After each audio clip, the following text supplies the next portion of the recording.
We're hugely dependent on language to help us express what we really think and feel. But some languages are better than others at crisply naming important feelings.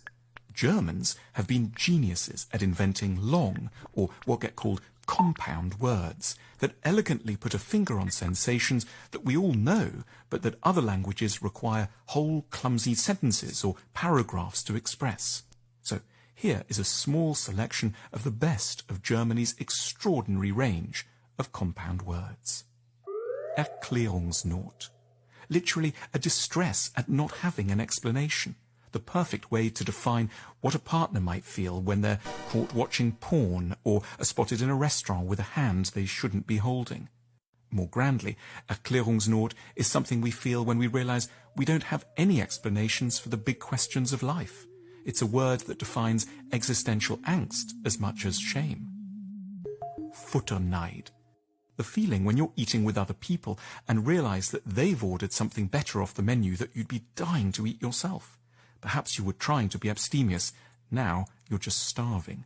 The word recognizes that we spend much of our lives feeling we've ordered the wrong thing, and not just in restaurants. Luftschloss. Literally a castle in the air, a dream that's unattainable. A word suggesting that German culture is deeply indulgent about big dreams, but also gently realistic about how hard it can be to bring them off. Backpfeifengesicht. A face that's begging to be slapped. Generosity towards others is key, but German is bracing and frank enough to acknowledge that there are also moments when it's simply more honest to realize we may have come face to face with a dickhead. Ruinenlust. This word shows German at its most delightfully fetishistic and particular, meaning the delight one can feel at seeing ruins. Collapsed palaces and the rubble of temples put anxieties about the present into perspective and induce a pleasing melancholy at the passage of all seeing ruins. Collapsed palaces and the rubble of temples put anxieties about the present into perspective and induce a pleasing melancholy at the passage of all things. Kummerspeck. Literally sorrow fat. A word that frankly recognizes how often, when one is deeply sad, there is simply nothing more consoling to do than to head for the kitchen and eat. Fremdschämen. A word full of empathy that captures the agony one can feel at somebody else's embarrassing misfortune or failure.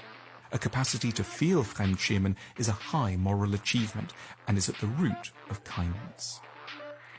Weltschmerz. Literally world sadness, a word that acknowledges that we are sometimes sad not about this or that thing, but about the whole basis of existence. The presence of the word indicates a culture that isn't falsely cheerful, but takes tragedy as a given. It is immensely reassuring to be able to tell a friend that one is presently lying under the duvet, suffering from Weltschmerz. Schadenfreude. We're meant to be sad when others fail, but German more wisely accepts that we often feel happiness, Freude, at the misfortunes, the Schaden of others. That isn't because we're mean. We just feel deeply reassured when we see confirmation that life is as hard for other people as it is for us. We can thank German for having so many of the right words to bring dignity to our troubles and hopes.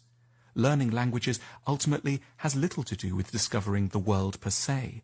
It's about acquiring tools to help us get a clearer grasp on the elusive parts of ourselves.